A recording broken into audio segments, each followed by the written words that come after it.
post-COVID policies for reopening the tourism borders and so on. Korea was pretty much open, but when I came back to Japan, it was a bit a lot of restrictions. But I could get in anyways. And Kazem was the main speaker, the keynote speaker of the conference. Yes, I was the keynote. Okay, we are on YouTube. Policies for reopening.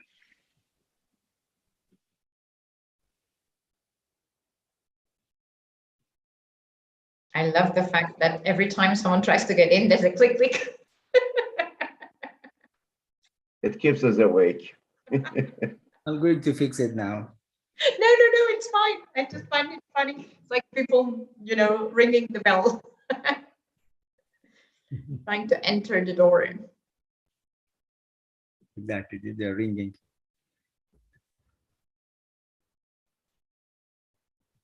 What time is it now in Japan?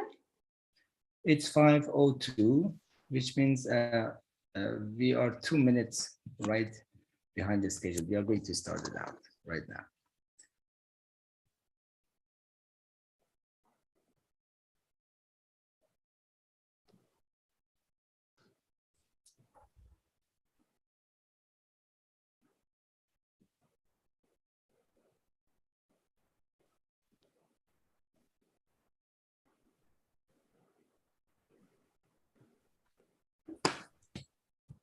Hello, everyone. Good afternoon from Japan. And thank you for joining us again. For those you are with SCoT for the first time, we welcome you to SCoT family. Today we are with you again with another wonderful event that is the second webinar from the series of UNWTO Best Tourism Village initiative.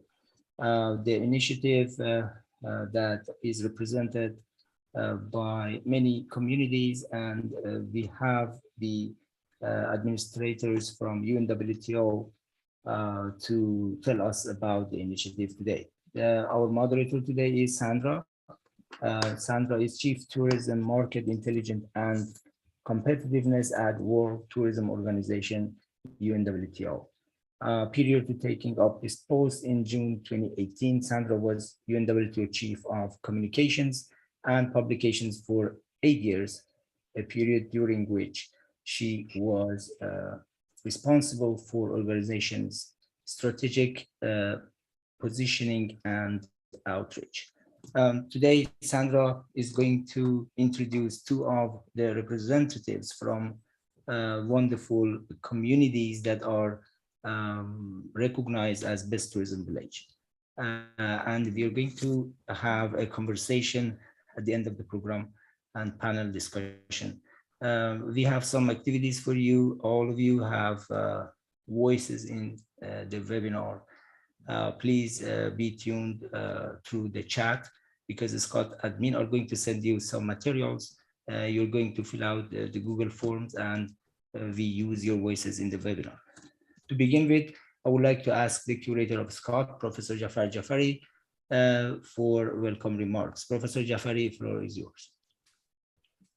Well, good morning, and thank you for joining us at this webinar series. This is a journey that we started almost 2 years ago with the intent of bringing the focus on the community, especially small communities. Our philosophy is that large destinations are well taken care of. They know how to take care of themselves. They know how to get help from ministries of tourism, from associations, from banks, from powerhouses, basically.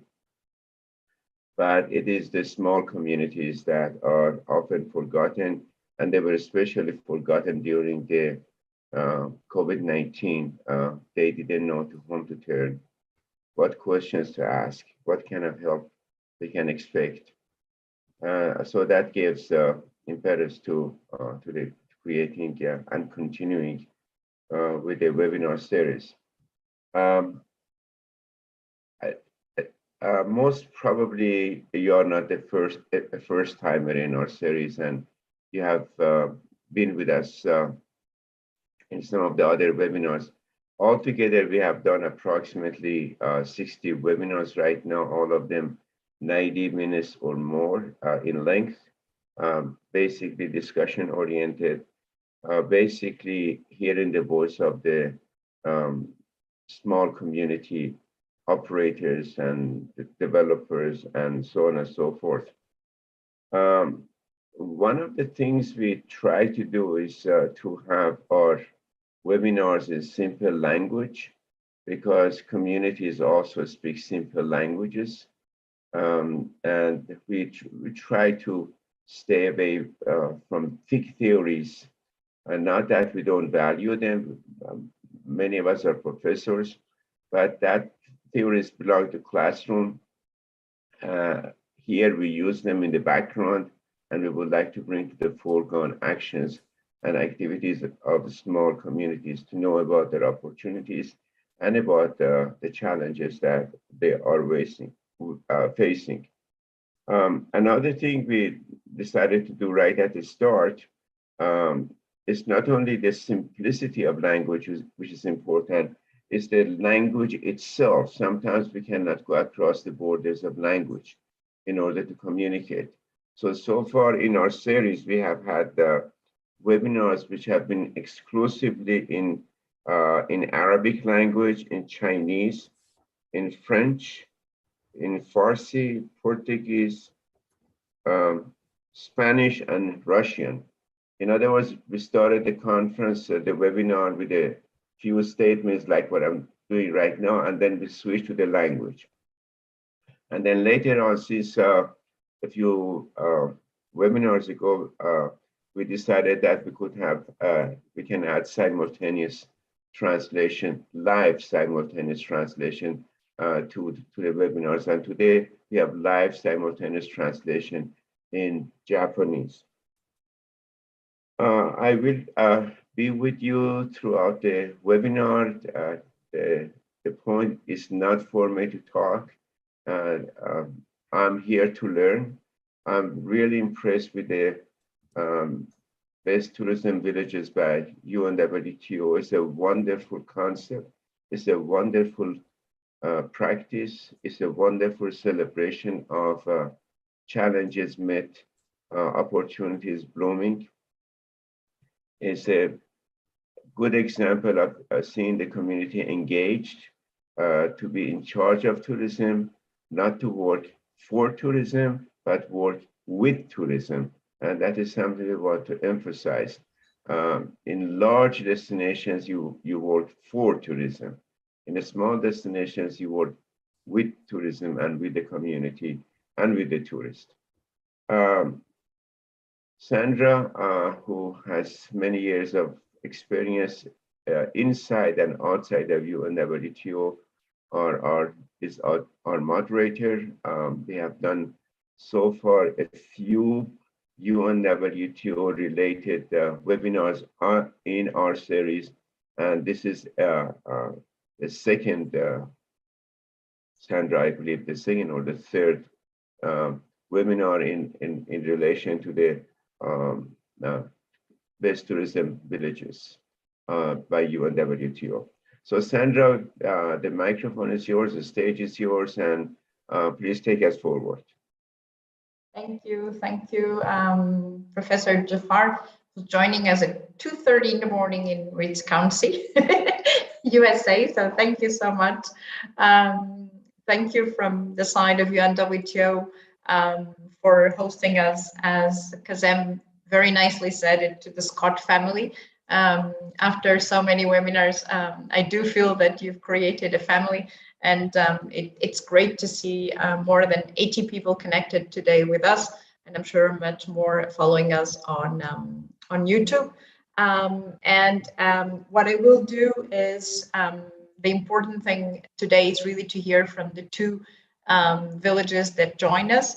But before we do that, and I will try to speak as slowly as I can, because we do have interpretation into Japanese, and for the respect of the work of our interpreters, I will try to not forget that.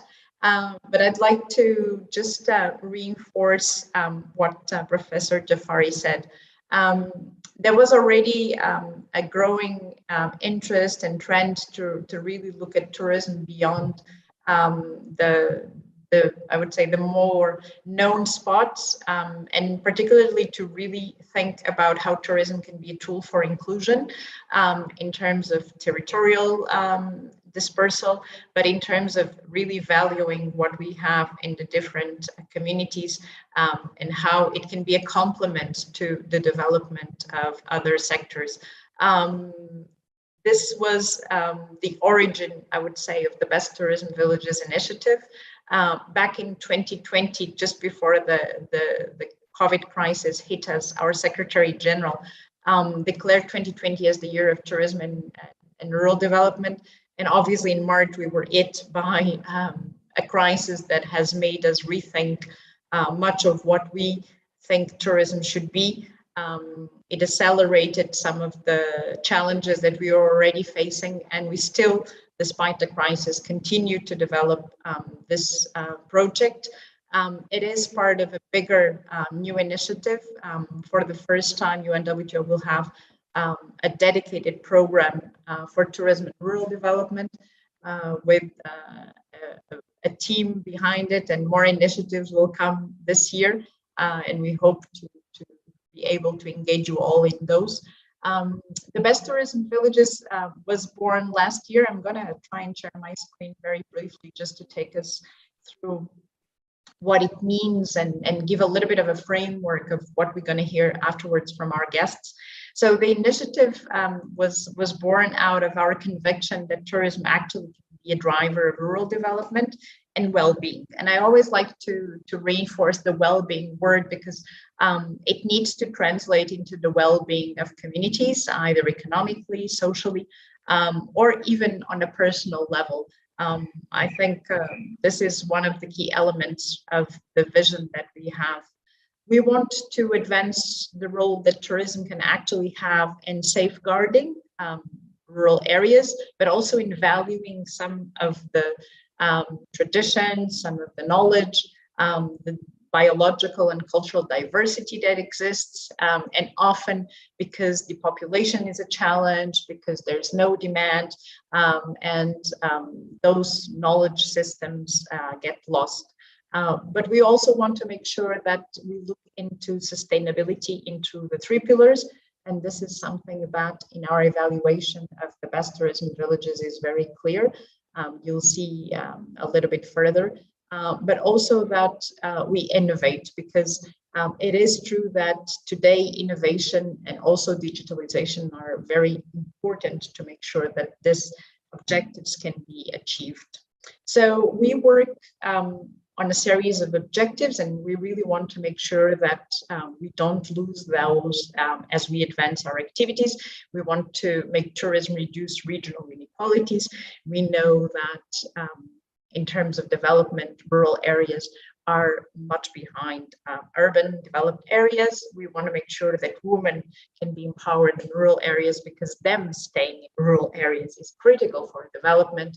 But we want also to ensure that between the rural areas, local, regional, and national, there is coordination. And this is something very important for us, because at the end of the day, the development of a rural area needs to be also a priority for national governments to actually be effective, because their improvement of issues such as connectivity, infrastructure, investment is critical in terms of the decisions that are made at national or federal level. So we want also to showcase how it is possible to innovate in product development, in the integration of the value chain, and we will hear very much good examples of this today. And naturally, one of the biggest elements, the relationship between tourism and food systems it is something that has grown in importance in recent years and has a huge opportunity for both. So the project itself, as I said, was born last year as a pilot initiative. We're currently in 2022 in the second edition, and it has 3 pillars. So the first one is the recognition as best tourism villages of those villages that meet a series of criteria, and those evaluation is not made by UNWTO, it's made by an independent advisory board.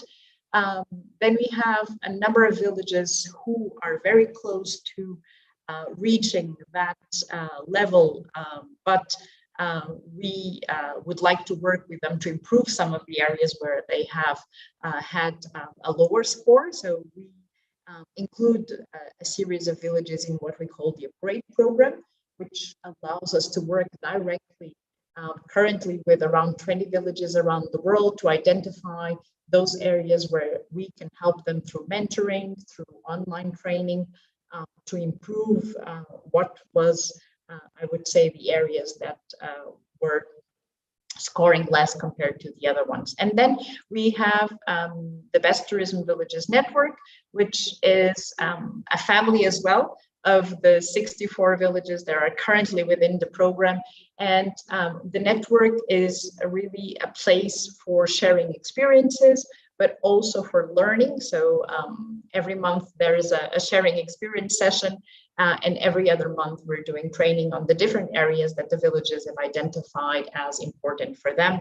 And this is open to all their stakeholders. So I'm going to go through this part very quickly because I explained already.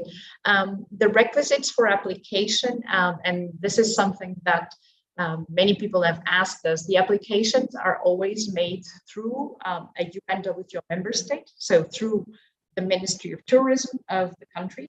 And this is because we believe that there has to be a commitment, as I said, from the national policy level to actually work with the communities to advance them. And this for us is an effective way to actually bring together the communities in the national level. Apart from that, the villages have to have a density, which is obviously population low, with a maximum of 50,000 inhabitants. This obviously is very different among regions. So it was important to cater for the different sizes in population in countries.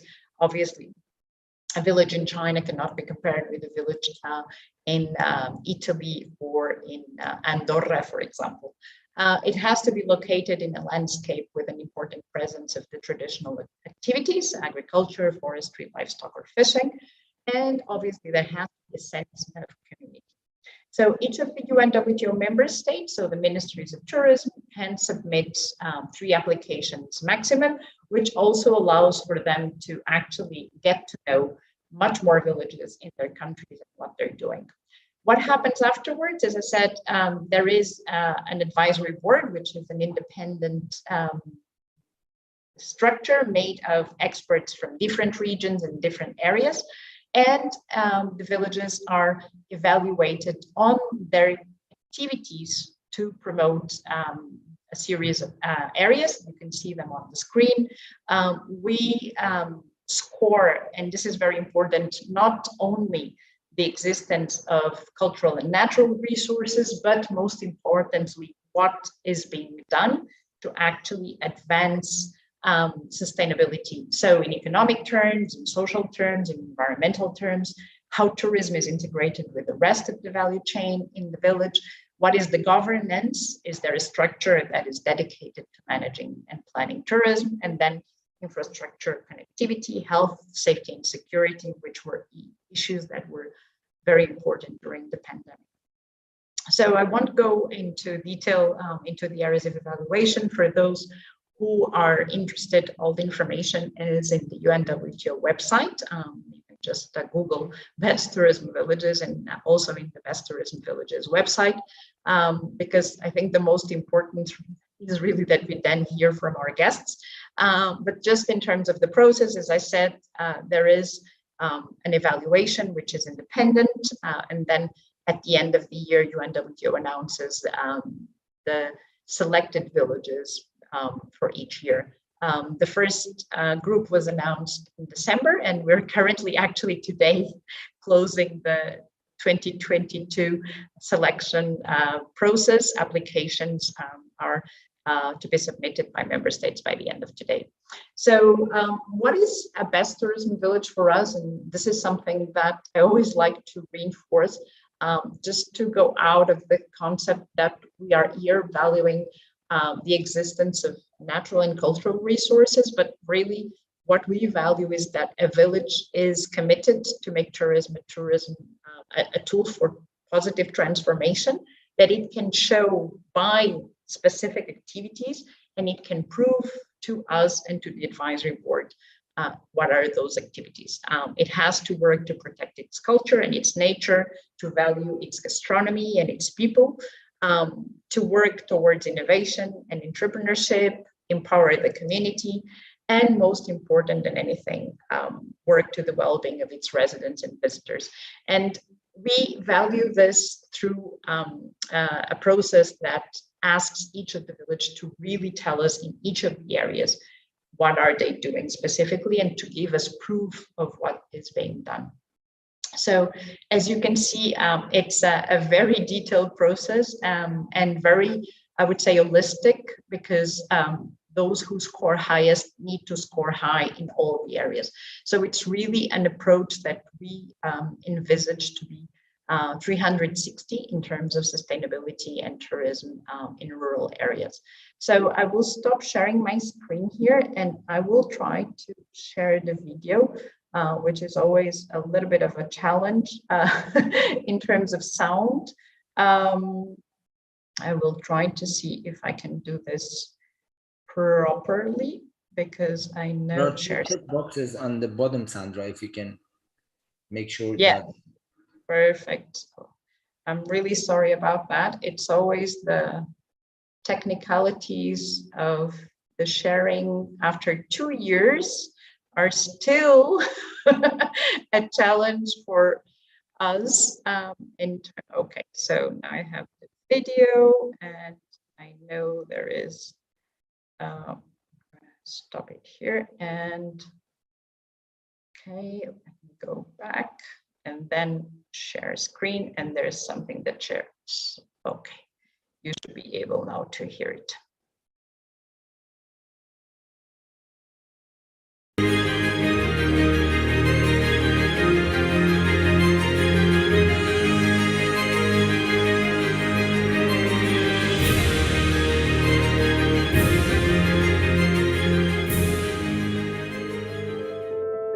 Nuestro pueblo es parte de lo que somos. Es parte de nuestras raíces y nuestra cultura. كثير هي ماضينا وهي مستقبلنا. 每一个游客都是我们的朋友。 Prav vsak gost lahko najde razlog za nasmeh.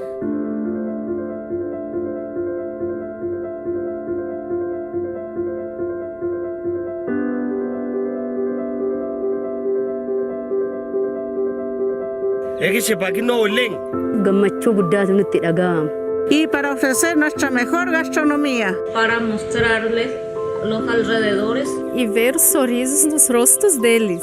On va nous découvrir un trésor qu'ils amènent où tu peux imaginer.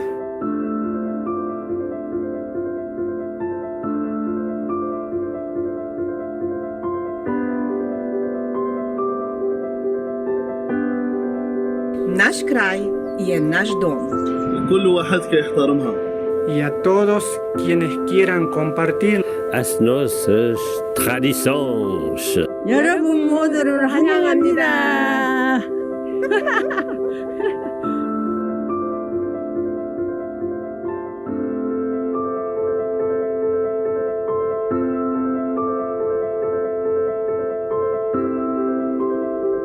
Μοιράζομαι σημαίνει αναπτύσσομαι. dufatanyije twarema ubucuti hagati yacu. Kangeşmas! Kültürümüz. Doğamız. Unser Erbe.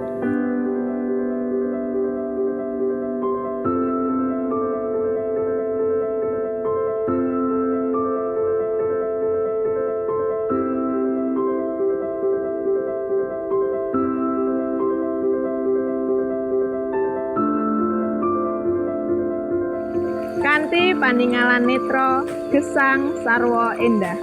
Al turismo fa part da noi altri. Et de ce que nous voulons être.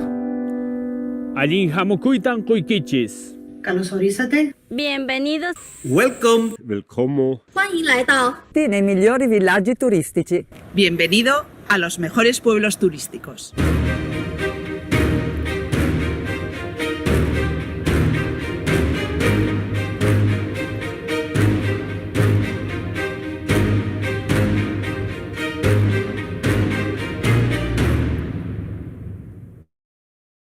So thank you very much. And this was an introduction to what the initiative is. And as we are now in the second year, growing and growing. So we do hope that we will be one of the biggest communities around the world in terms of tourism and rural development. And we're very happy to actually be connecting different regions of the world because it's very grateful to see Asia, Africa, Americas, and Europe sharing same issues, different frameworks. We know the challenges are often very different, but learning from each other is something that we have seen is one of the real values of this initiative. So without any further ado, we have today with us two of the best tourism villages. I would invite them to share their specific experience, and I know afterwards we'll have time for questions. So I will start with Casper.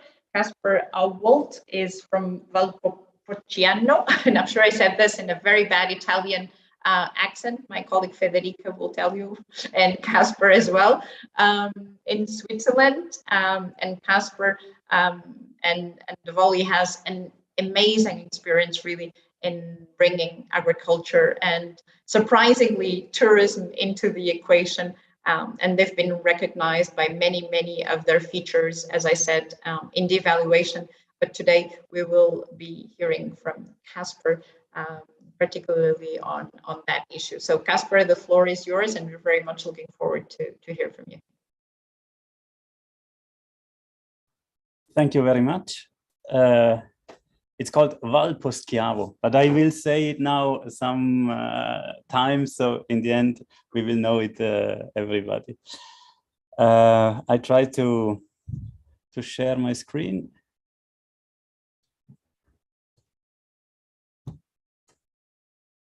So, can you see my presentation? Yes, we can, Casper. Okay, perfect. So I will 100% Valposchiavo in the next minutes. I try not to speak too fast, even I'm a little bit nervous.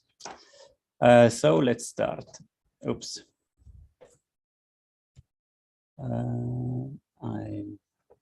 Like this. Okay. Valposchiavo, this is a very small alpine valley in the south of Switzerland. It's Switzerland, Italy. We are on the border. This is the valley, as you can see it. We are between Zurich, it's like 4 hours, almost 5 hours by train, and Milan, almost 3 hours. This, for Switzerland, are very long distances, and it shows that we are a very peripheric village, if you will so. We are a small village, it's like 4,500 inhabitants. We have 30 accommodation facilities with altogether 800 beds. We do most of all summer tourism. 80% of our overnights are made in summertime and only 20 in wintertime.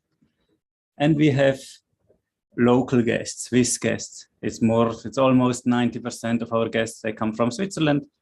Some they come from Italy, a little bit of Germany, and the rest is very little from the rest of the world. So it's a very local kind of tourism. We don't have cable cars, we don't have spas, we don't have fun parks, so we don't have lots of things for doing tourism, as you might think. But we have more than 80 farms. Most of them, over 90%, are organic farms. We have 4 bakeries, 4 butcheries, one cheese dairy, a pasta fabric, 2 tea producers, 2 brewers, 6 wine producers. So you can see that everything which is connected to food production is very well developed in Valposchiavo. And also we have pizzoccheri, tajadin, caponette, and I don't think that you know what it is, but these are very special local dishes. We have a special local culinary tradition which you find almost only in our valley. So tourism, normally to do tourism you need a kind of Eiffel Tower. You need something that makes that people want to come to visit your village. And as you might think, Valposchiavo, we don't have an Eiffel Tower. So what can we do? We try to do 100% Valposchiavo. And now I will explain you what it is. It's a collaboration between agriculture, food transformation, the gastronomy, and it brings the food on the table of our guests. So it's a collaboration between tourism, agriculture, and trade, local trade.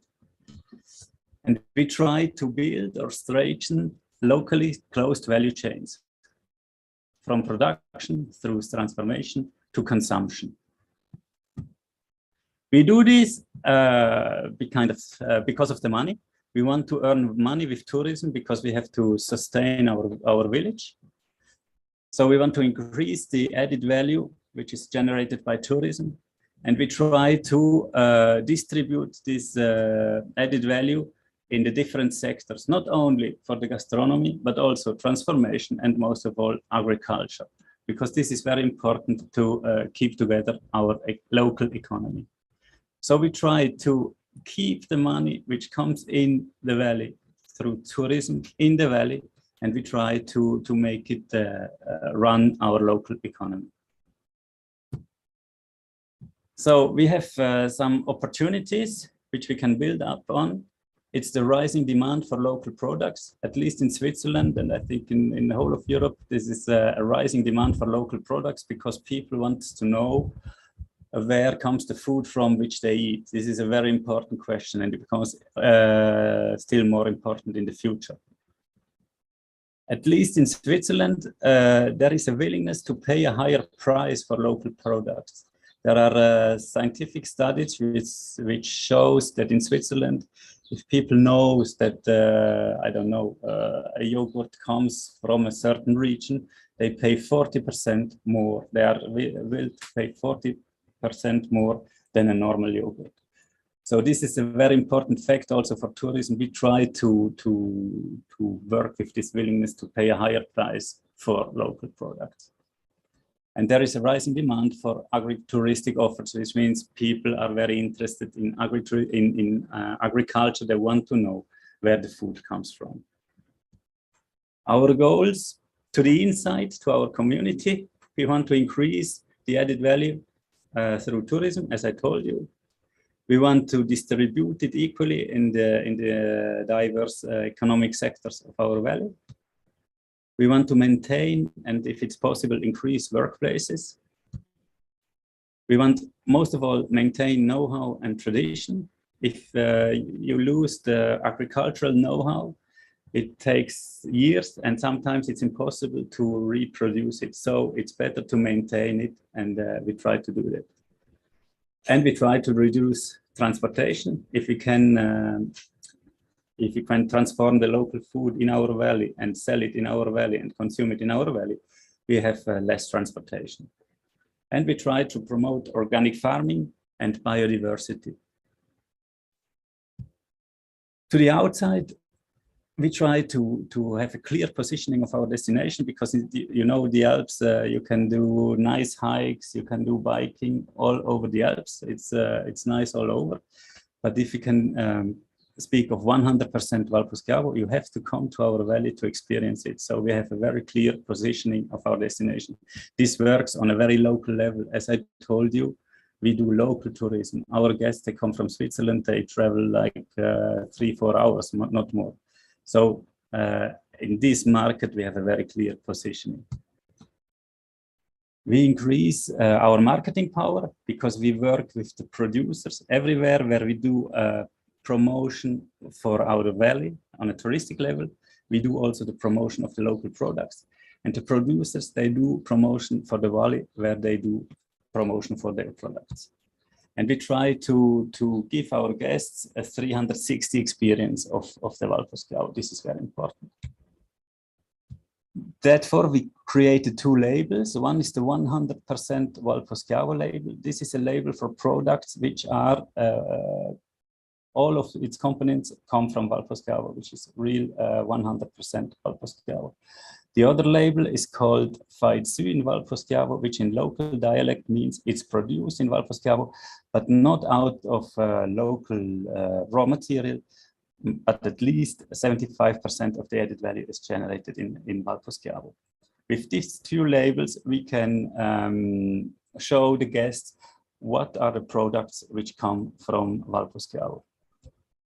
We built up, I won't go into detail here in this slide. The important thing is that this is a collaboration between the tourism organization, between the two agricultural association of the valley, and the trade union of the valley, and the regional development. They all work together to have a commission of a label commission, and clear criteria to use this different kind of labels. Today, we have 12 restaurants which are part of the project, which they signed the chart at 100% Valposchiavo, which means that they have 3 dishes completely made out of local raw material on their menu on the whole year. We have 4 butcheries, which also have signed the Charter 100% Valposchiavo, which means that they try to sell as much as possible local meat. We have 3 bakeries, 5 grocery shops where you can buy these local products, and 5 handicraft shops, because it's not only about food, it's also about local handicraft, which is promoted through this project. We have today more than 135 products certified 100% Valposchiavo, which means completely made out of raw material, local raw material. We have almost 50 products Faitsu in Valposchiavo. And most important of all, it's like over 60 businesses which are partner of the project. This is a big part of the local economy, which means that the tourism is very connected to the local economy, and this is very, very important. We won a series of awards in Switzerland, like the Chypra Schweiz Prize, the Milestone, SVSM Award, and then we won also a European award in 2019, the European Agricultural Innovation Award. And we are part of the Best Tourism Villages network since last year, and I think this is most of all thanks to the 100% Valposchiavo project that we are doing.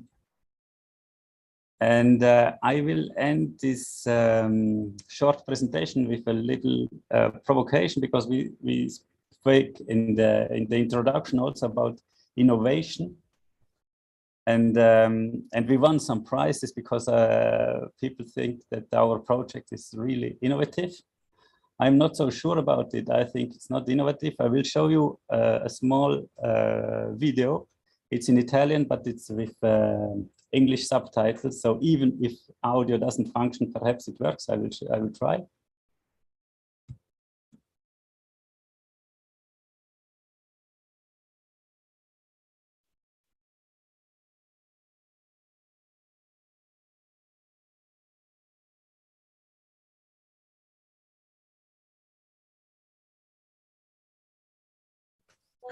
This is Luigi Lanfranchi. He was mayor of Poschiavo in a long time. This is an interview which was recorded in 1976, where he states that the combination of agriculture and tourism is the only way to develop Valposchiavo. It's like 50 years ago. We are still trying to get together agriculture and tourism. I'm sure that this is the only way to make it work, but it's It's not a new idea. It's almost an old idea. So this was my short presentation. Afterwards, I think we will have time to discuss things that I said. I will stop here my sharing of the screen.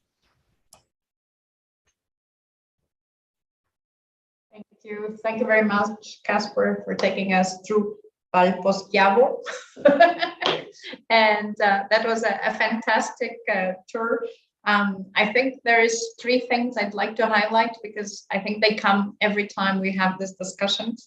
First, the importance of the domestic market. And I think it is important that we are clear when we talk about tourism and rural development that for natural reasons of proximity, of connectivity, we are talking in most cases 90% of the domestic market, and that's very important because you need to understand the needs of that domestic market and adjust. And there's also often already a well-known connection because we're talking about the domestic market. The second one is that of certification and brand awareness creation. This is something that it's very important in communities, and sometimes it's not done in a way that protects the products, and not only in terms of protection of the original value of the products, but also of protecting against copies in the future. So this is not something to dwell into here, but UNWTO, we've worked with the World Intellectual Property Organization. We have a manual for tourism and intellectual property. And it's very important to know how you can protect your brand, how you can protect your collective products, your collective IP value, because there is intellectual property value in that. And we'll be very happy to share more information on that. And the third point is about innovation and partnerships. And I came across this quote the other day, which I thought was very good. And it's from Thomas Malone from MIT. And it says that some of the most important future innovations will not come from new technologies, but from new forms of collaboration. So I think really this is one great example of a governance system where agriculture and tourism and then the value multiplies. I was amazed with the number of restaurants that you have and the number of producers, also considering the territory. So very, very well done. Well, with that said, we will move from Switzerland to Korea. And we're very happy to have Basul Kim with us from representing Purple Island, one of the best tourism villages recognized in 2021. Basul, the floor is yours. Thank you. Let me share my screen.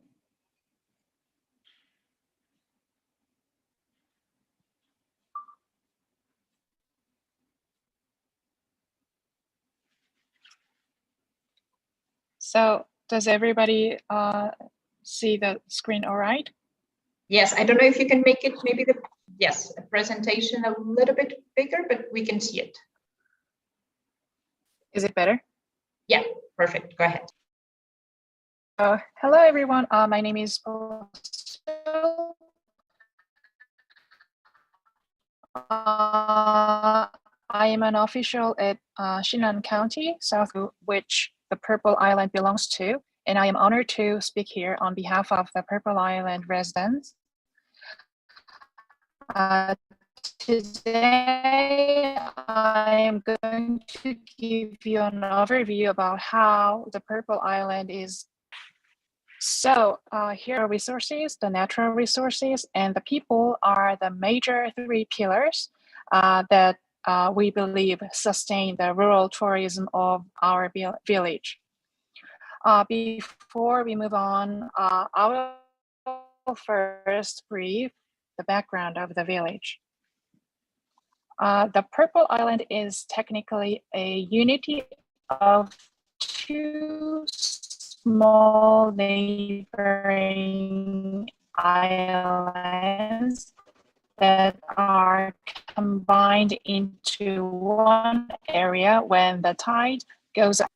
It is considered to be one united community as people regularly visit each other. We call them together as one place, the Purple Island, singular form. It has more than 1,000 years of history of people residing. It is located about 4 hours away by express train and car from South Korea. As a result of urbanization and industrialization at the end of the 20th century, the number of residents dropped to 700 in the 1980s and even decreased to 120 in 2021. However, people never gave up paying attention to the importance of the village reservation and the future of tourism. As part of it, a bridge named the Purple Bridge was constructed in 2007 to raise the mobility convenience. And in 2015, the village was selected as the target site of the project entitled Islands Desired for a Visit, which was led by the regional government. Since then, the Purple Island moved on fast in discovering the purple concept and developing tourist programs around the concept, including mud flat trekking courses. The Purple Island is famous for its mud flats and the agricultural products. In Korea, the place is easily represented by the rural fishing town atmosphere. The entire island and surrounding areas are well known for the vast natural mud flats and ecological benefits from them. And they have been designated as UNESCO World Natural Heritage Sites and UNESCO Biosphere Reserves as well. Residents depend on offshore fishing in the nearby ocean and mud flats for their living, and they do some field farming as well. The southwestern region of Korea, where the Purple Island is located, has an intense number of islands, and it has more than 85% of the entire mud flats of the whole country. So the mud flats are a key to imagine and understand the rurality of the Purple Island. The extensiveness of the mud flats and salt farms, well-preserved nature and vegetation, and the uniqueness of wetlands point to not only the rural character, but also the role model as an ecological repository. Though the development of modern industry will be one possible goal for the local economy, residents started to stress on the awareness about what a rural community can do for healthy tourism, which we believe is important to all best tourism villages. Now, let's look at the first pillar, the cultural resources. A few years ago, when the governor was desperately looking for an innovative idea to make the region more charming and asked the villagers what they thought about it, they said, look, we've got nothing special but just the locally grown purple stuff like balloon flowers, herbs, or seaweeds. So the governor then said, why don't we do something purple? From there, they began to imagine the Purple Island and act together by doing some simple things. They created a new cultural asset by coloring the village in purple, and then that turned out to be a new pleasure possibility. Now the residents actively participate in planting the purple garden. As such, the key power was the soft and flexible governance between the residents and the governor that made the rural condition useful for the community value. The villagers rather discovered a crucial hint out of the lack of natural luxury. Purple has now expanded its meaning from the color given by nature to a color remade by villagers. and the two neighboring islands that people had hardly recognized before are now branded into one signature label, the Purple Island. This is conceptually regarded as an ecological park and cultural legacy that residents and the local government collectively worked on together. And this is one of the most meaningful fruits of the governance, which recognizes the uniqueness in the rural condition as an energy, as a motivation, and reinvents them into economical value.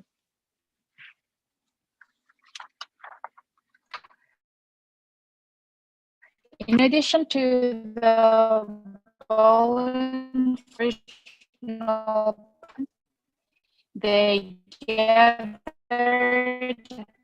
and planted even other purple plants as well, such as astas, lavenders. The villagers utilizing what the island is inherent of, and even fortify the beauty of them by adding a harmony with other components.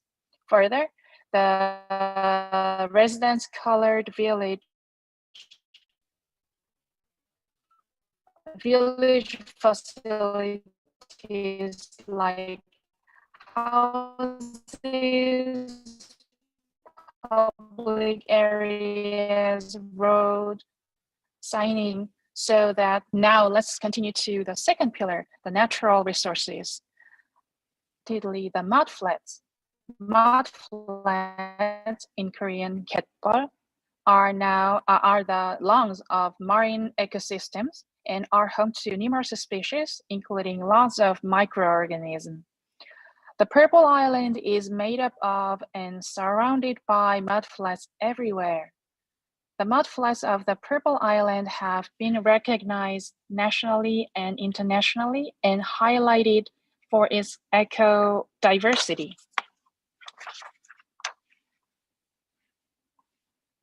Such meaningful mudflats are both the local base of daily life and tourism resources. From a long time ago, the village has been engaged in fishing and farming abalones, laver seaweeds, and oysters in the mudflats and in the seas. By utilizing the natural characteristics from the west coast of Korea, where there is a large difference of surfaces between tides, they catch in a traditional way the highest quality octopuses and mitten crabs that live in the mudflats. In particular, they still maintain a traditional octopus fishing method, which requires catching them with bare hands.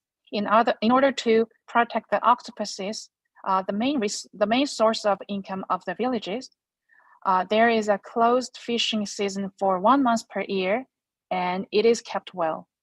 In addition to protect the small octopuses, a purple wooden fence is installed in the sea and is run as an octopus can. The bare-handed fishing of octopuses, fishing heritage for national protection. This is a protection promoted by the Ministry of Oceans and Fisheries of our national government to preserve the unique culture in threat of disappearing. As tangible and intangible resources, this traditional fishing activity system and the resulting fishing village landscape and culture are worth passing down. So they are specially treated and managed by means of policies.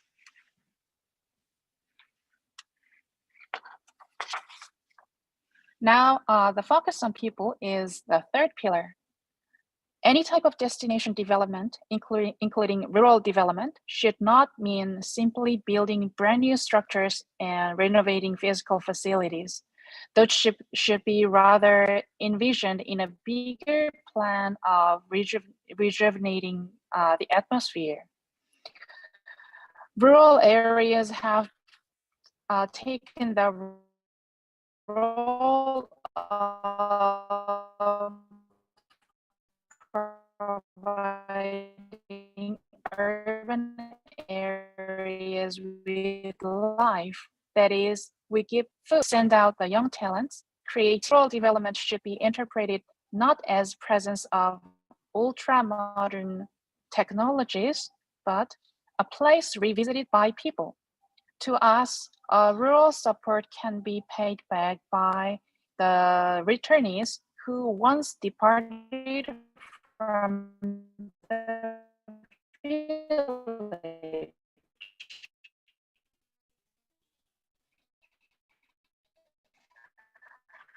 Even technologies should be dispersed along with the people who visit, use, and experience them. So people reunited are a fertilizer of a development of rural tourism. We believe. And we believe that the reverse way is also critical. Tourism will most effectively bring young people. So people make tourism, and tourism gather perspective. The Purple Island is a successful example because the family members who had left came back to help the business, and the number of visitors per year recently recorded 300,000. This is a purple miracle originated by only 120 people. So what's next up? The Purple Island is no longer a fallen behind boring place that make people want to exit, but is now and makes people want to stay or return to. This is a consequence of rigorous effort of a body of residents, government, and academic researchers, etc. This turn is in local perception leads to a community profit as well. It is not only big cities that need delicacy of tourism policy. Careless development made in rural area can promote momentary convenience, but it makes people not return there. However, if a tourism policy that delicately cares for the sustainable environment and resident-led activities are carried out on a rural island like this, of rural villages. So, island is a purple garden on the ocean.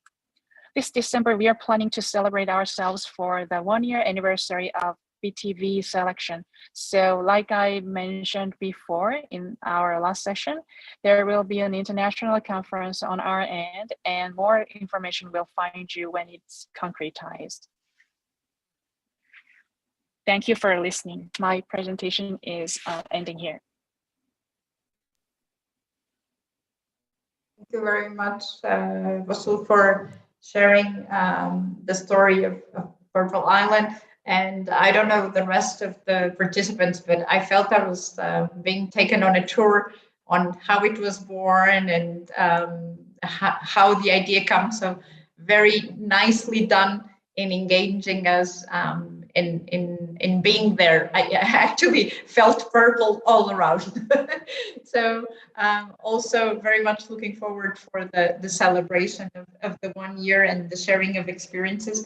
And I think this is a really good example, like the one that we just heard on, first of all, bringing the community together with the governance, and then finding your, I would say, your soul. And in this case, the soul of Purple Island was purple, and it came out naturally in the products.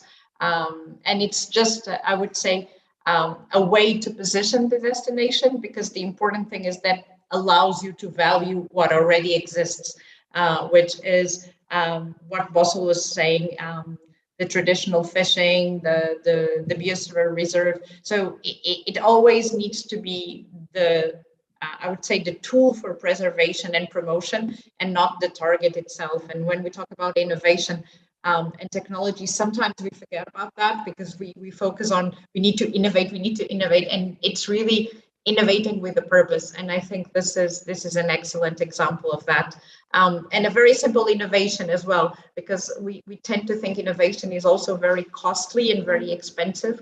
And I'm sure that in terms of infrastructure, it might have a cost, but it's also alignment. I think, again, as we saw with the example before, the alignment of everyone working together makes a really big difference. So thank you both. We're now 1 hour past our starting time. I think we've spoken enough to all the participants that are with us. We have around 90 people joining us in Zoom, and I trust many more through YouTube. So Kazem, I don't know if I give it back to you, open for questions. You guide us. Thank you, Sandra. Thank you, all panelists. As was expected, we had beautiful examples and practical examples for those who are not few here. There are many people looking forward to these model roles, and they want to see how the success is realistic and happens in community level. In terms of the village in Switzerland, Howald mentioned nicely about the economic impacts of tourism in community level. And what I'm specifically interested to know is how this multiplier effect and how the economic leakage is managed, and how you can bring collaboration, because this needs a lot of stakeholder collaborations and understanding. So if you can elaborate a bit more that how was this in the beginning and how it improved, let's say during last few years. Fortunately, it worked very well also in the past, because as I told you, we are a small valley, kind of isolated. So local economy was always an approach to resolve problems. So we could start on a very high level. Then how do we manage it? We try to manage it at least possible. I think the most important basis is that the people by themselves, they think it's worth doing it. So they have to have some kind of economic success. They have to believe to have some economic success. And I think in this very moment, it works. If in future it won't work anymore because they won't earn enough money, this will be a huge problem. But it can't. I think the only way is to be economically successful. If not, you somehow started from the wrong from the wrong point. I don't know. Thank you so much. Maybe make it more specific. For example, if the local products are used by local service providers like accommodation, restaurants, and so on, it helps a lot in indeed economic circulation. So are they, how do you make people to buy and use or utilize locally produced? Is there obligation, or is there a cultural issue that you can't use something from outside? Thank you. There is no obligation, absolutely not.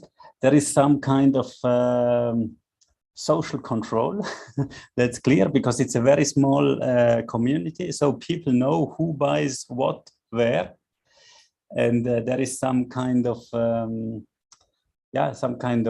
social control to buy locally. But then we try to explain them that if they have local products on their menus, at least Swiss tourists, which are the main part of our tourists, they pay more. They can sell their dishes for a higher price. So this must be the motivation to use local products. That in the end, I will have I can have a higher price, and economically the thing is working for me, and I can pay. In Switzerland, the fact is that for our restaurants, it's more cheap to buy products from outside of the valley. It's more expensive if they buy it in the valley, but if they can sell it at a good price, in the end they will earn more. Thank you very much, Howard. I saw a similar example of what you're doing in a small village in Japan. It's in Ishikawa Prefecture, where they are living in mountainside, and they believe that everything should be from the local.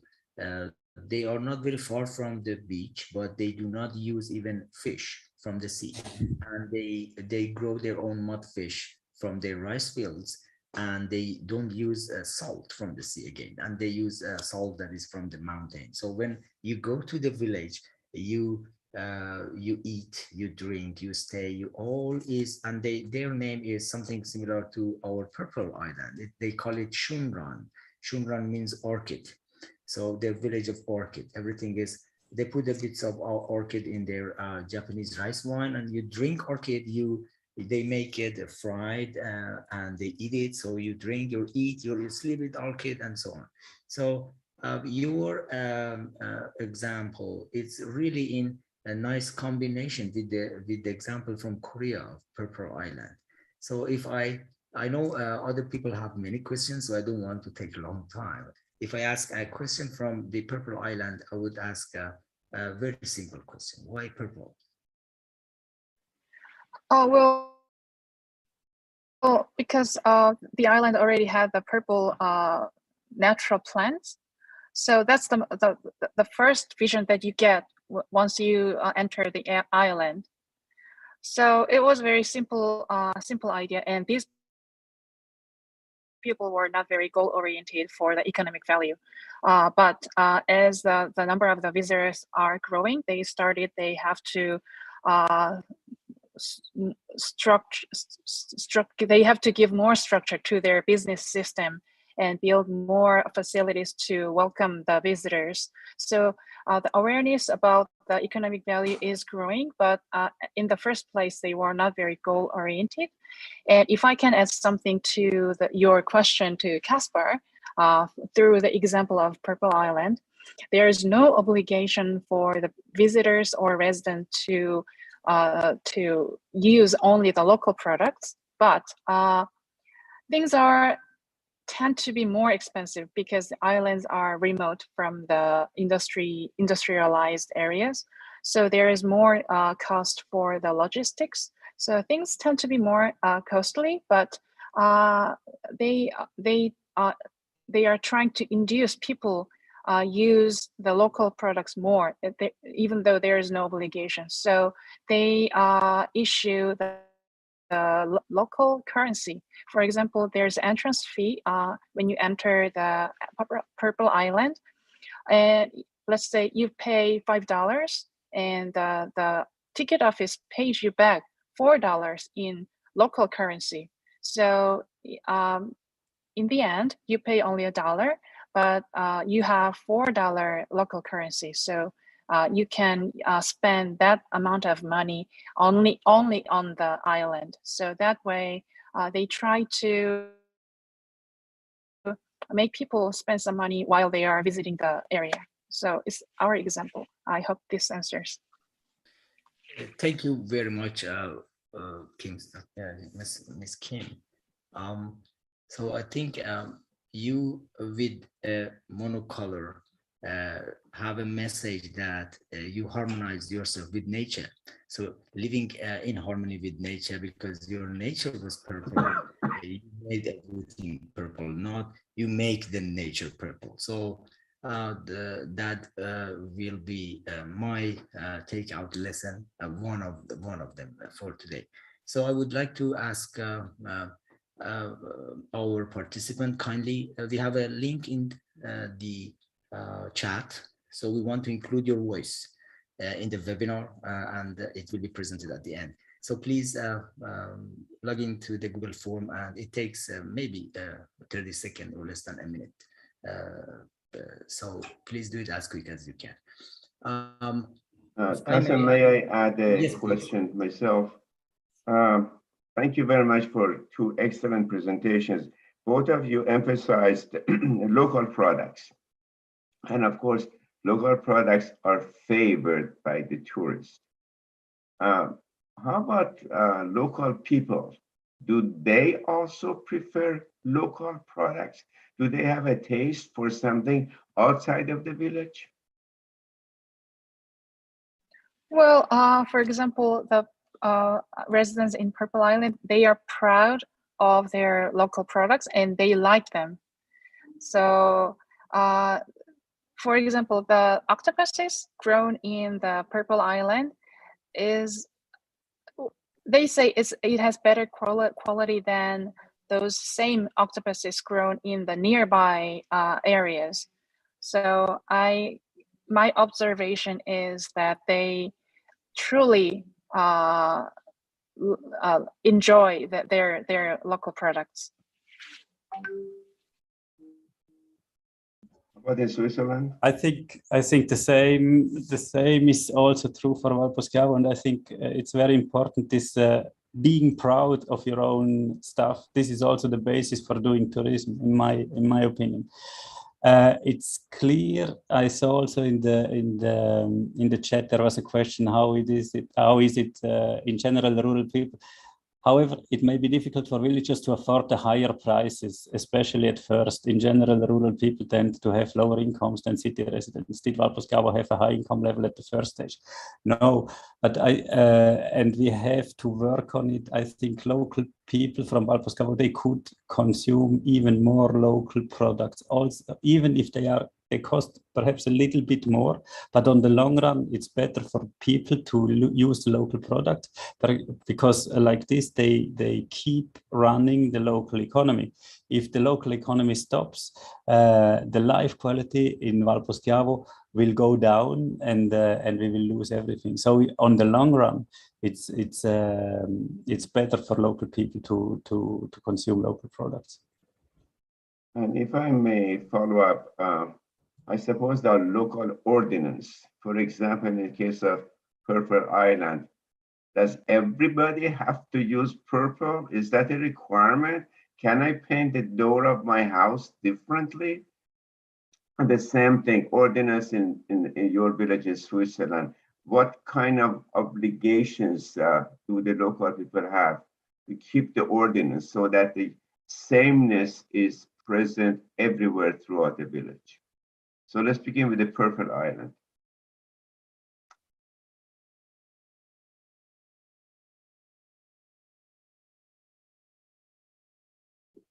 Well, there's no regulation.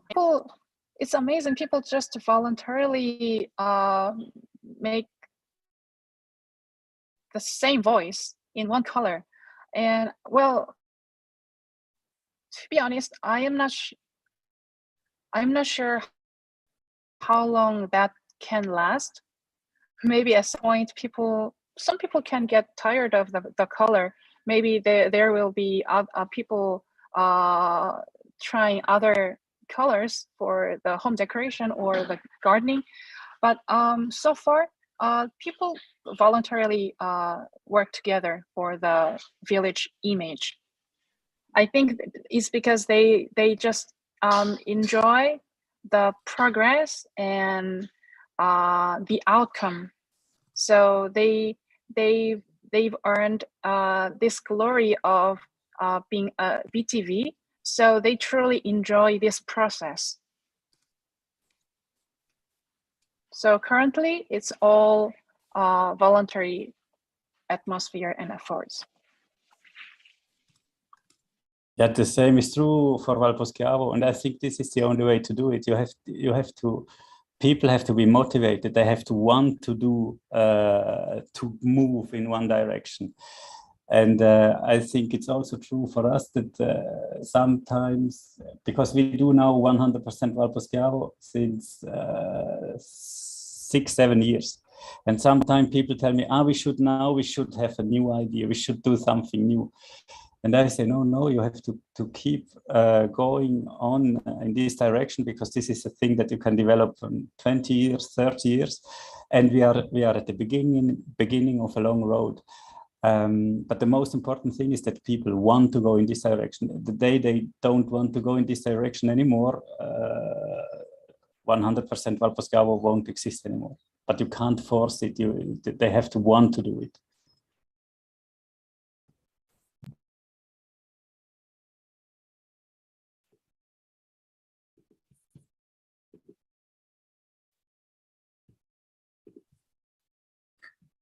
Thank you. If I may comment back again.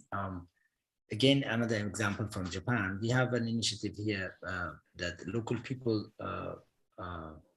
use it for local or regional development, which is one village, one product. And I want to know if you, for example, our Purple Island people recommend it to the next door village, another color, and one village, one color. Do you think it will be attractive? And do you think if the neighboring region, they develop their tourism, you will also benefit? Let me clarify your question. So your question is, one neighbor recommends only one product to his or her neighbor? Let me explain it more. In the one village, one product, or OVOP movement is, in Japan, the climate is almost the same everywhere, and it's just their main production is rice.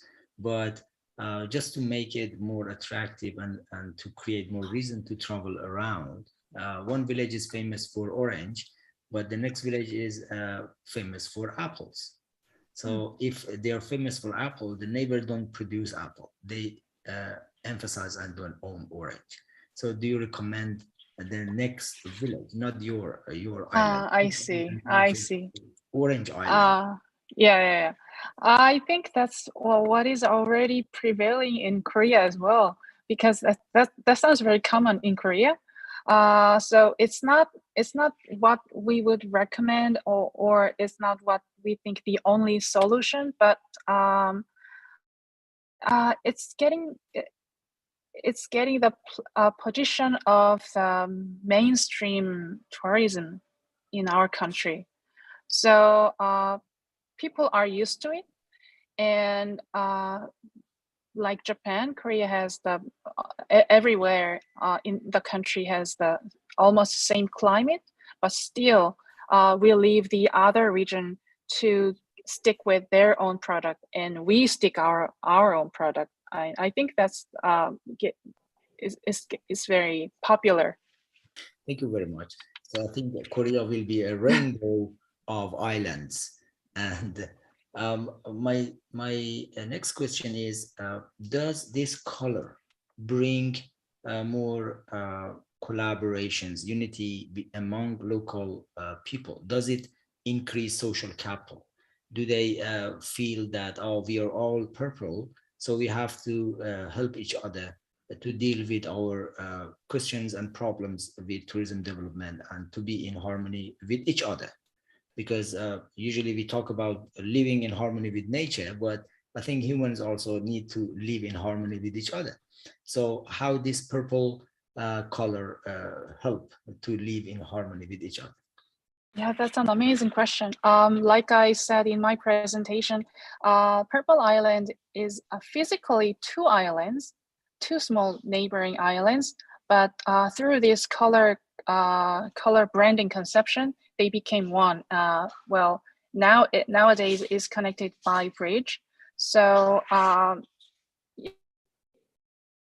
yeah, the people have more mobility convenience to commute between these two places, but through the color branding, they share the same identity. And I see people have more easier decision-making process in their community. So I think it helps. Thank you very much. Before I pass it on to Professor Jafari or Sandra again, I have another question from Casper. I know you have a lot of effort on locally produced consumption. Do you also have any initiative of locally produced export by tourism? For example, because I live in Japan, I'm Japanized. I use Japanese examples. They have a culture here, they call it omiyage. Omiyage is souvenirs. So do you have a kind of a package of souvenirs to include everything from different people, and to facilitate that people take it back and they share their experience through this, let's say, omiyage from your region? Not directly. You know, Swiss people, they are very individualistic, and they don't want to have a package. They want to know, I know the real good tea producers, and I take this tea, and I know the real good cheese, I take this cheese. But people who come to Valposchiavo, you see them walking in the city of Poschiavo with bags full of local products which they bring home. But it's not predefined. Everybody chooses the things that he wants to choose. That maybe it will be a point for development. Or maybe that's a subject for having some activities. Interesting. So I promise not to talk longer, but I would like to ask our wonderful participants. I got a message from SCoT admin that almost half of you participated in Google form questionnaire. It takes only 30 seconds. Please do it if you haven't. Thank you very much. Back to you, Sandra and Jafar. If I may, Sandra, before you start, yes. Just one more question for both destinations. We talk about product, people, but then there's something called communication.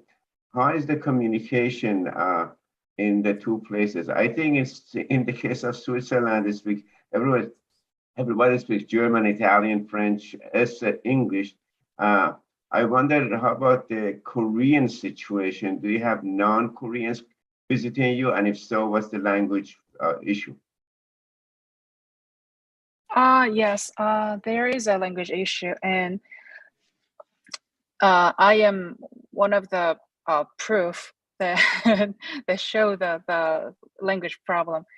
Because in the rural area like Purple Island, it's very hard to find someone who speaks other languages, including English. So that's why I am employed.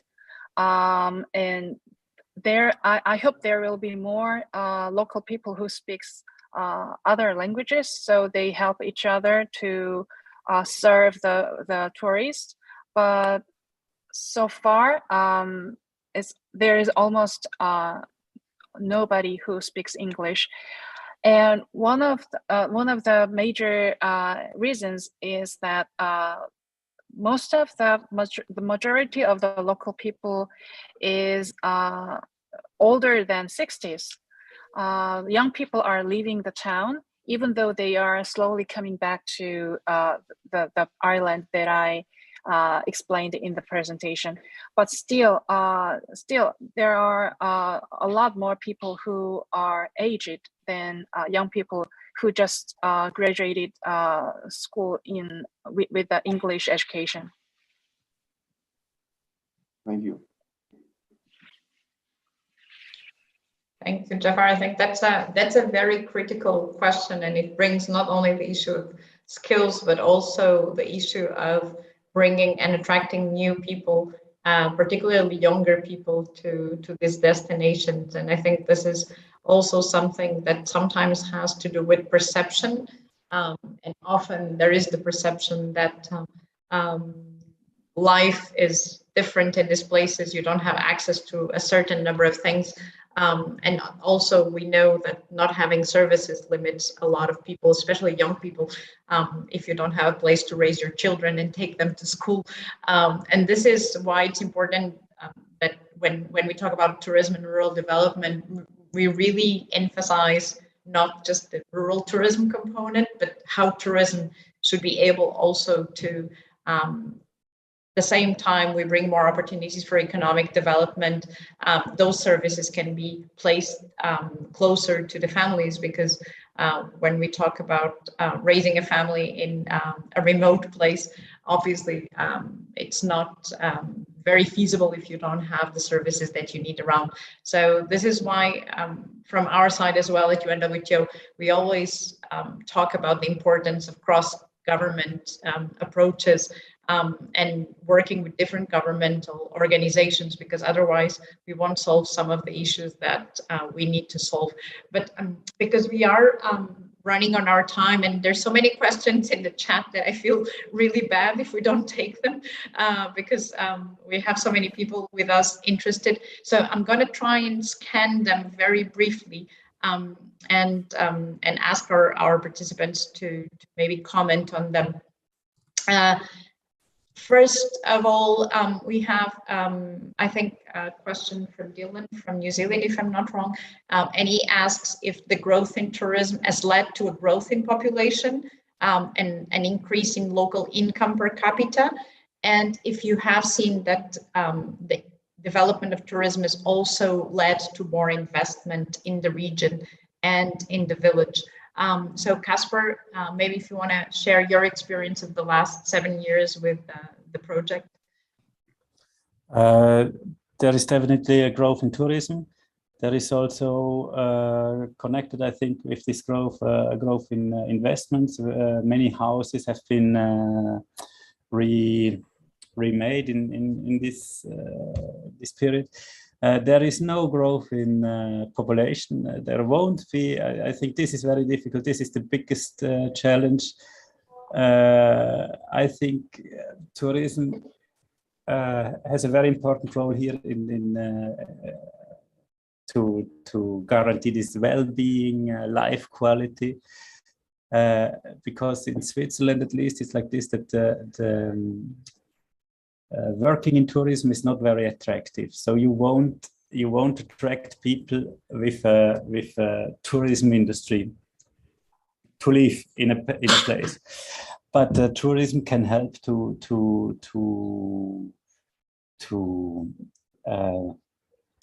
better the quality of life.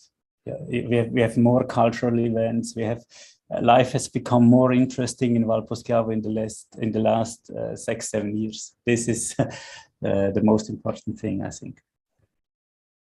Thank you, Mrs. Kim. I missed one. Sure, I'll repeat. I was answering the former. I'll repeat the question because so even though even though there is a communication problem, nowadays we are using the mobile phones. There is good application for the interpretation and translation. So I think the situation is getting dramatically better. So and I think that is one of the most important part of smart community tourism, like the title of this webinar. So in a way, we have to depend on technology, but without people communicating face to face, it is losing its strength. So I hope people will visit the Purple and other villages as well. So that way we can develop the use of development. Thank you, Mrs. Kim. I think also in the case of Purple Island with 120 inhabitants, have you seen an increase in people wanting to live in Purple Island and an increase in investment after the development? Yes, for sure. There has been 2 more restaurants that recently opened, and the business is going pretty well. And those businesses are run by the family members who left the town a few years ago, and they just recently returned to help the family business. So I think that is a very good sign, and I'm hopeful. Thank you. Thank you very much. I think that's a very important point. Also, we see a lot of return people, but we do know, and I think Casper point on the perception. This is something that in tourism we still face. The perception of working in tourism often is not seen as attractive as we would like. And the good thing is that these new initiatives, new types of establishment, particularly connected with local products, are much valued now as well. And that helps shift the perception. And we see a lot of people either returning to their villages or discovering new villages that they want to do their life in. I don't want to run over time. I think we had 1 hour and a half. But I know there's some final remarks, Kazem, so I'll get back to you. Yeah. Thank you, Sandra. Before I pass it on to Professor Cooper, who is the manager of SCoT, to wrap it up, I would like to show some slides on behalf of SCoT admin. Today they're asking me to share this presentation for them. I don't know if you can see it. Just to let you know that we have almost over 300 moderators and panelists and speakers through 54 webinars, and all available in our YouTube channel. And it's for free for students, for their case studies, for teachers, for their education, and for communities to learn from each other, and free of charge. You just need to subscribe on youtube.com/ScotWebinars and stay tuned.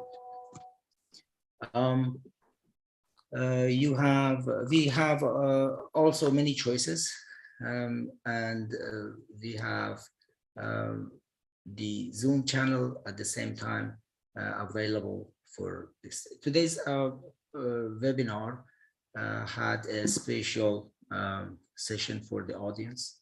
We heard your voice, and majority of you say, no, we are not living nearby a best tourism village. And that's a good sign that we can bring best tourism villages near us or discover them. We have this 100% support. Would you like to visit the best tourism village, which is a big sign that yes, best tourism village is working as a destination branding, and people want to visit you and learn from you. Here, we ask them, what do you want to do if you visit? As you see here, we have culture and food, of course. We have agriculture also, rest and relaxation, education, and sports. And the other four, as you see, are after this. Is it your first time attending a meeting or webinar related to best tourism? 31% said no, means they have been there. So they are our repeaters probably, or they have been in direct contact with UNWTO. And for 68% of people that are over 100 today, it's a good sign that yes, let's be following or working together, learning together from UNWTO Best Tourism Village in or as a part of a SCoT family. Would you like to nominate a village to be listed? 54% they say yes. Probably the 45.5% people, they are not confident that if they can nominate or not. Every thing that you need to know is in the website of UNWTO. You can check it, and for sure you will be more and more confident that you can nominate one of your villages that you know or your own. Our upcoming webinar is on July 9. You are invited. You are just one click away in registration in our website, and please go ahead. Thank you very much. Back to you, Malcolm. Okay, well, this is a bit of a new idea, and that is that I come along and summarize the discussion for the last hour and a half. It's always going to be caught by this time period problem. So we may have to rethink that. What Kazem wanted me to do was to talk about the main points and then how they were important and relate that to what we've done in the past. As you can see by those statistics, we've now got a very large corpus of information and of people discussing smart communities, small communities in tourism. To do that job would take a little bit longer than I've got. So let me just say, when I heard Sandra's exposition about best tourism villages, I was very, very pleased. In the past, we've tended to say, to boost tourism, we've tended to say that tourism is the most wonderful thing on earth and that we will do it and everybody must do it. And we take no cognizance of the fact that there are local communities involved. And as Jafar has been trying to say for many years now, they're really the key point. In terms of the importance of the message, Casper's message on keeping the money in the valley is one of the most important things that I've heard for a long time. You see, the problem is with tourism, if you allow it to dominate, it becomes an extractive industry. It takes but never puts back. So that's one of the most important things that I found in this. First of all, purple is my color. I'm extremely happy with it. Again, the same comment applies. If you create the local and give the local a reason to exist, it is going to survive in this world of tourism. It's going to be the tourism of the future. We must guard against returning to the extractive industry, which isn't to say you can't build a large hotel. Of course not. But it's got to be within community and community's ownership of the whole thing. So best tourism villages, terrific idea from World Tourism Organization. And your examples of it proves that. And I would like you to continue. I would like us to, in the future, bring those 305 moderators and presenters and the 54 webinars that we've had and publish them somewhere. We're thinking about this and you'll be involved in it. It may well be online as much as it might be on paper. We would like you to be involved in this project, bringing what we've done so far to the rest of the world. There isn't more time to go through everything, but do remember, farms are not theme parks. Farms are operating entities. Villages are operating entities. What we're trying to do is to bring them into the forefront of the decisions that are made about tourism. So I thank you very much for showing us the way, all three of the presenters. Thanks, Malcolm. So I would like to ask Professor Jafar for the conclusion remarks, as it's the custom of our webinars. Professor Jafari, the floor is yours.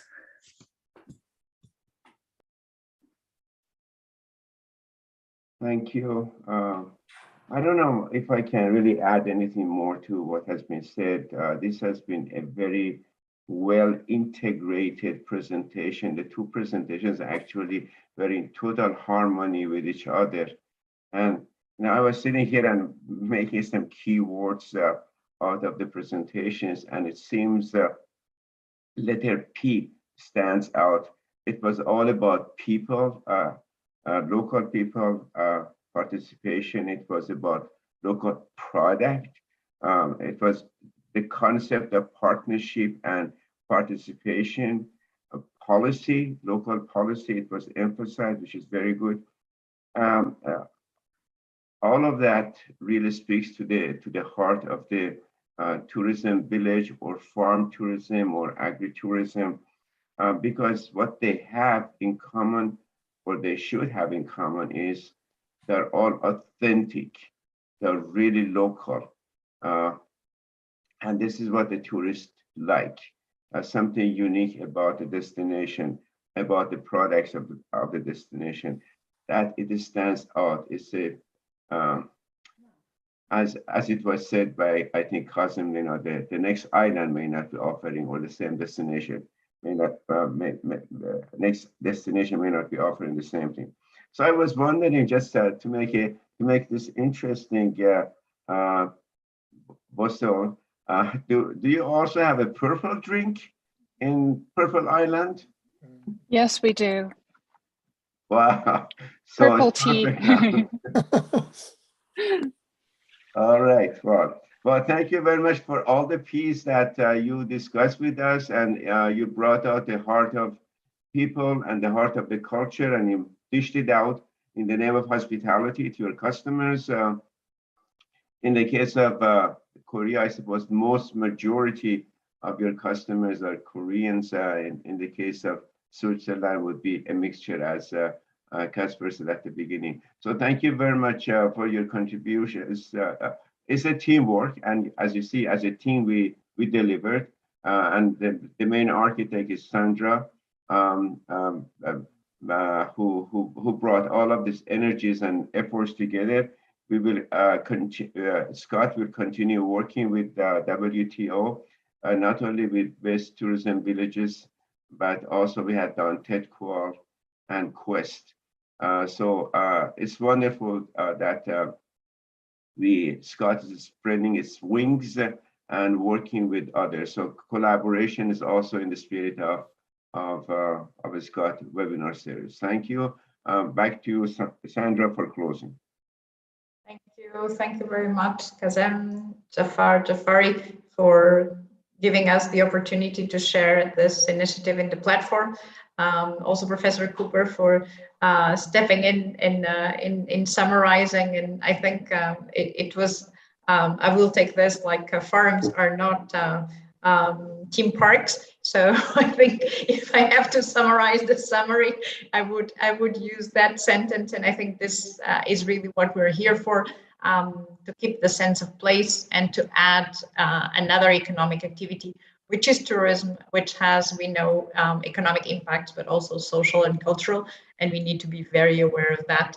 I would just like to ask, I don't know if it's feasible that we do a group photo to mark this occasion so that we can tell everyone about our initiatives. And finally, to thank Casper and Bosso for fantastic presentations. I'm going to say again, I did feel like I traveled to Switzerland and to Korea in this hour presentations by them. So I think that was already objective achieved, which is to take us to that sense of place, to add another B to the conversation. And thank you all, everyone, for joining this morning, afternoon, or evening. And if we could have our cameras, and we'll have our team doing a picture of all of us together. And we hope to see you very soon in other initiatives, and obviously on the fantastic initiative of the SCoT webinars. Yes, everybody, please, you can start cameras and we will have a group photo.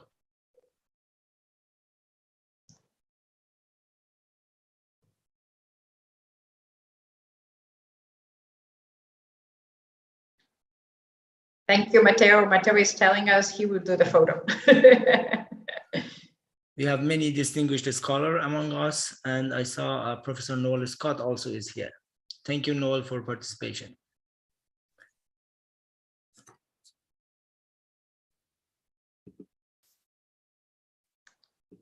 Thank you, everyone, and thank you, the team behind this. Thank you, Federica, for all the coordination and making this possible, and extensive thanks to everyone that attended today. Thank you very much. Thank you very much. Bye. Thank you.